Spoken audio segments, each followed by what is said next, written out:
Hello friends, আপনি সকালবেলায় ঘুম থেকে উঠলেন, ফ্রেশ হয়ে আপনি এক কাপ চা নিয়ে বসলেন, সেটাকে খাওয়ার জন্য আপনি রেডি হচ্ছেন। ঠিক সেই সময়ে আপনার বুকে একটা অসহ্য ব্যথা শুরু হলো, যন্ত্রণা শুরু হলো।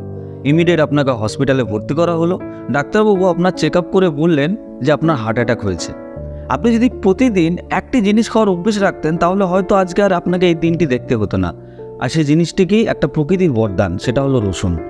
আমাদের হৃৎপিণ্ডের উপরে রসুনের যে জাদুকরী প্রভাব রয়েছে সেটা আমরা কম বেশি সবাই জানি, কিন্তু আপনি এমনভাবে ইগনোর করে গেছেন, ব্যাপারটা এড়িয়ে চলে গেছেন যে আপনি আজকে এই দিনটার সম্মুখীন হয়ে পড়েছেন। পৃথিবীতে প্রতি 5 সেকেন্ডে একজন মানুষ হার্ট অ্যাটাকে আক্রান্ত হয়ে মারা যান। আপনি শুনলে অবাক হবেন, কিন্তু এই রসুন আমাদের প্রকৃতির তরফ থেকে এমন একটা উপহার আমাদের স্বাস্থ্যের জন্য, যেটা আমরা যদি নিয়মিত খাওয়ার অভ্যেস তৈরি করতে পারি, তাহলে আমাদের হার্ট সম্বন্ধিত কোনো সমস্যাই আমাদের আর হবে না। আজকের এই ভিডিওতে আমি ডিটেলসে আলোচনা করব হার্টের উপর রসুনের কী কী প্রভাব রয়েছে। প্রতিদিন আমরা রসুন খেলে আমাদের এই হৃৎপিণ্ডের স্বাস্থ্য কীভাবে মেনটেন থাকে, কী কী আমাদের সাহায্য করে।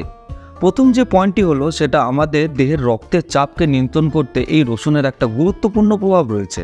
তার কারণ হলো, রসুনের মধ্যে অ্যাক্টিভ কম্পাউন্ড অ্যালিসিন থাকে, এছাড়াও কিছু সালফার কম্পাউন্ড মজুদ থাকে, যারা এই রক্তের যে রক্তনালিকার যে ডায়ামিটার সেটাকে প্রশমিত করে, সেটাকে স্মুথ করে এবং আমাদের রক্তের যে প্রেশার উচ্চ হয়ে যাওয়ার সম্ভাবনার ঝুঁকিটাকে কিন্তু কমিয়ে দিতে সাহায্য করে। তো প্রতিদিন রসুন খেলে দেখা যায় সিস্টোলিক এবং ডায়াস্টোলিক দুটো প্রেশারই লক্ষণীয়ভাবে কিন্তু কমে যেতে শুরু করে। দ্বিতীয় পয়েন্ট যেটা হলো, আমাদের কোলেস্টেরলের মাত্রাকে নিয়ন্ত্রণ করতেও এই রসুনের একই রকমভাবে কিন্তু একটা গুরুত্বপূর্ণ ভূমিকা রয়েছে।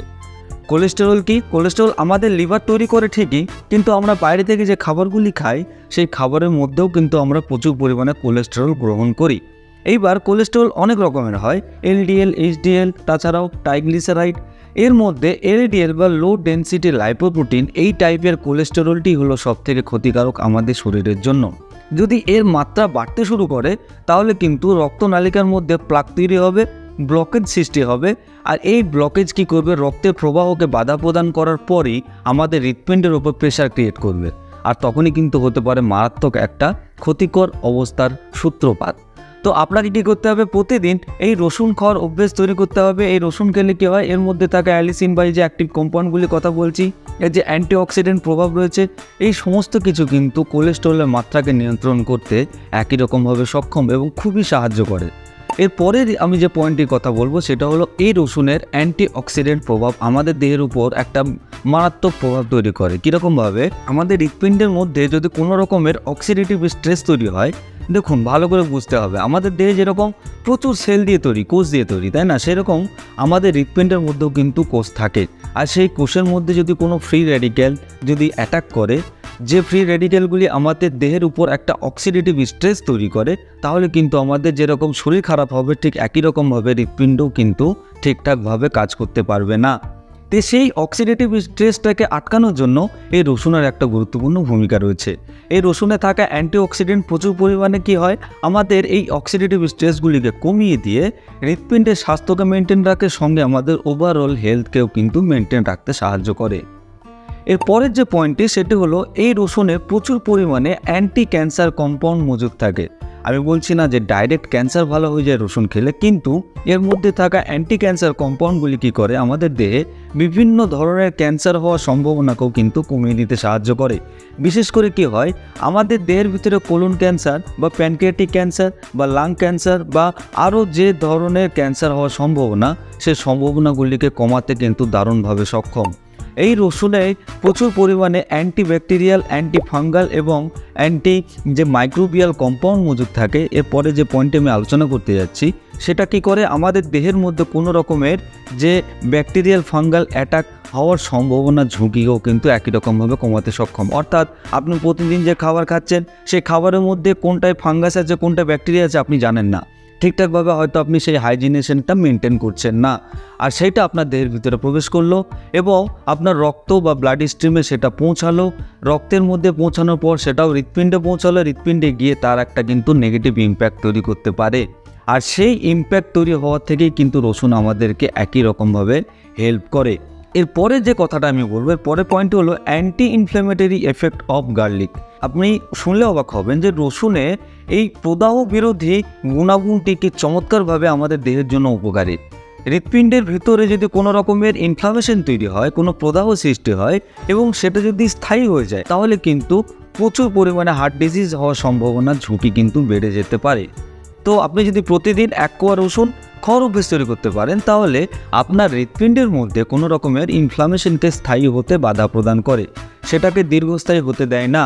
আর ইনফ্লামেশন যদি আটকে দেয়, যদি প্রদাহ আটকে দেয়, তাহলে আমাদের হার্ট ডিজিজ হওয়ার সম্ভাবনাও কিন্তু কমে যাবে। আর এরপরে যে পয়েন্টটির কথা আমি বলছি সেটা হলো আমাদের দেহে রক্তের মধ্যে এই যে রক্ত আর্টারি বা ভেন, যেটা আমাদের রক্তনালিকা যেগুলো, সেগুলি অনেক সময় কী হয়, স্টিফ হয়ে যায়, একদম শক্ত হয়ে যায়।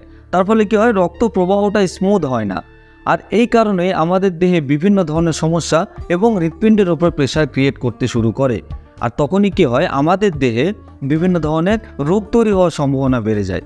ঠিক একই রকমভাবে আমাদের দেহে আরও কী করে উপকার, আমাদের দেহে যদি ব্লাড সুগারের মাত্রা অতিরিক্ত পরিমাণে বাড়তে শুরু করে, সেই ক্ষেত্রেও একই রকমভাবে রসুন কিন্তু সেই ব্লাড সুগারের মাত্রাটাকে নিয়ন্ত্রণ করতে সক্ষম। আপনি চমকপ্রদভাবে দেখবেন রেজাল্ট পাচ্ছেন রসুন খাওয়ার পর আপনার দেহে অতিরিক্ত পরিমাণে রক্তে শর্করার পরিমাণ বেড়ে যাওয়াটাকে নিয়ন্ত্রণ করতে কী রকমভাবে পটু এই রসুনে থাকা অ্যাক্টিভ কম্পাউন্ড অ্যালিসিন এবং সালফার কম্পাউন্ডগুলি। এরপরে আমাদের দেহের ভিতরে বাইরের পরিবেশ থেকে যে বিভিন্ন বিষাক্ত পদার্থ কম্পাউন্ড এলিমেন্টগুলি প্রবেশ করে, যেগুলি আমাদের দেহের ভিতরে বিভিন্ন রকমের ক্ষতিকর একটা অবস্থা তৈরি করতে সক্ষম, সেই পদার্থগুলিকে, বিষাক্ত পদার্থগুলিকে ডিটক্সিফাই করতে কিন্তু এই রসুনের একটা বিশেষ ভূমিকা রয়েছে। আমাদের ভিতরে যদি এরকম অ্যান্টিজেন কিছু প্রবেশ করতে শুরু করে, সেটা আমাদের ব্লাড স্ট্রিমে যদি একবার প্রবেশ করে যায়, সেটা কিন্তু আমাদের হৃৎপিণ্ডের উপরেও চাপ ক্রিয়েট করে। আর সেটা কি হয়, আমাদের দেহের জন্য কিন্তু একটা নেগেটিভ সিচুয়েশন ক্রিয়েট করতে স্টার্ট করে। আর আমাদের হার্ট আমাদের দেহের ব্লাড পাম্পিং স্টেশন বলেই আমরা জানি। যদি হার্ট কোনো রকমভাবে অসুস্থ হয়ে পড়ে, তাহলে কিন্তু আমরা ওভারঅল অসুস্থ হয়ে পড়ব। তো একদমই ইগনোর নয়। যদি কোনো রকমের আপনার এইরকম সমস্যা থেকে থাকে, এই যে রক্তের চাপের কথা বললাম আমি, কোলেস্টেরলের কথা বললাম আমি, এছাড়াও যে আরও বিভিন্ন ধরনের ইনফ্লামেশনের কথা আমি বলছি, আপনাকে হাইজিনেশন মেনটেন করতে হবে, এই সমস্ত কিছু যদি কোনো সমস্যা আপনার মধ্যে থেকে থাকে, তাহলে রসুন আপনাকে অবশ্যই খাওয়া উচিত।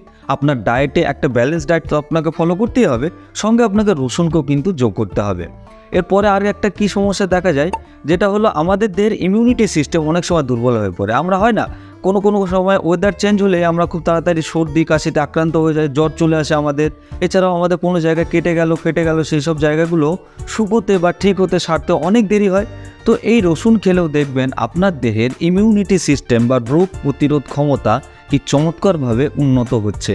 হাজার হাজার বছর ধরে আয়ুর্বেদিক থেকে শুরু করে বিভিন্ন স্বাস্থ্যবিজ্ঞানে এই রসুনের গুরুত্বের কথা বলা হয়েছে। বর্তমান বিজ্ঞানও আবিষ্কার করছে এই রসুন কতটা গুরুত্বপূর্ণ ভূমিকা পালন করে আমাদের দেহের স্বাস্থ্য উন্নত করতে। তো আশা করি আজকে দেওয়া তথ্য আপনাদের পছন্দ হয়েছে। রসুনের উপকার নিয়ে আপনাদের যত রকমের ডাউট ছিল আমি ক্লিয়ার করতে পেরেছি। যদি আরও কিছু জানার থাকে অবশ্যই আমাকে জানাবেন কমেন্টে, আমি উত্তর দেওয়ার চেষ্টা করব। যদি ভিডিওটি ভালো লেগে থাকে তাহলে অবশ্যই একটি লাইক দিয়ে আমাকে উৎসাহিত করবেন। আর যদি চ্যানেলে আপনি নতুন হন, অবশ্যই চ্যানেলটিকে সাবস্ক্রাইব করতে ভুলবেন না। দেখা হবে পরের ভিডিওতে। ততদিন আপনি সুস্থ থাকবেন, ভালো থাকবেন, রোগমুক্ত থাকবেন। ধন্যবাদ।